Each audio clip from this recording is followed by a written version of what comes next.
KCYM Kasaragod നിന്നും തിരുവനന്തപുരം വരെ നടത്തുന്ന കേരള നവീകരണ യാത്രയ്ക്ക് വെള്ളരിക്കുണ്ടിൽ തുടക്കമായി. കണ്ണൂർ രൂപത സഹായമെത്രാൻ മാർ ഡെന്നീസ് കുറുപ്പശ്ശേരി ഉദ്ഘാടനം ചെയ്തു. യുവത്വത്തിന്റെ കണ്ണുകളിലൂടെ കേരള സമൂഹത്തിന്റെ വികസനമെന്ന ആശയമുയർത്തി KCYM സംസ്ഥാന സമിതി കാസർഗോഡ് നിന്നും തിരുവനന്തപുരം വരെ നടത്തുന്ന കേരള നവീകരണ യാത്രയ്ക്ക് ആണ് വെള്ളരിക്കുണ്ടിൽ തുടക്കമായത്. 14 ജില്ലകളിലൂടെ 32 രൂപതകളിലായി കടന്നുപോകുന്ന നവീകരണ യാത്ര സെപ്റ്റംബർ 7 തിരുവനന്തപുരത്ത് സമാപിക്കും.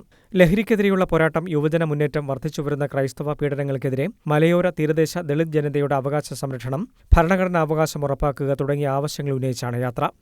ലഹരി പോലുള്ള മാരകമായ ഒരു വിപത്തിനെ ആ വിപത്തിനെതിരായുള്ള പോരാട്ടത്തിൽ KCYM ധാർമ്മിക യുവജന പ്രസ്ഥാനത്തിന് കേരള സമൂഹത്തിന്റെ പിന്തുണയെ ഉറപ്പാക്കുക എന്നതും ഈ യാത്രയുടെ ഏറ്റവും പ്രധാനപ്പെട്ട ഒരു ലക്ഷ്യമാണ്.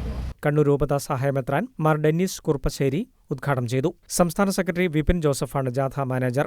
യാത്രയുടെ ഭാഗമായി വിവിധ രൂപതകളിൽ നിന്നും ശേഖരിക്കുന്ന നിർദ്ദേശങ്ങളും റിപ്പോർട്ടുകളുടെയും അടിസ്ഥാനത്തിൽ സമാപന ദിവസം കേരള വികസന രേഖ തയ്യാറാക്കുകയും മുഖ്യമന്ത്രിക്കും മറ്റ് പ്രധാന രാഷ്ട്രീയ വ്യക്തികൾക്കും നൽകുകയും ചെയ്യും. സംസ്ഥാന പ്രസിഡന്റ് എബിൻ കണ്ണിവയൽ, സംസ്ഥാന ജനറൽ സെക്രട്ടറി ജോബിൻ ജോസ്, തലശ്ശേരി അതിരൂപത president Abin Vadakkekara, director father Akhil Mookkuzhi തുടങ്ങിയവരാണ് ജാഥയ്ക്ക് നേതൃത്വം നൽകുന്നത്.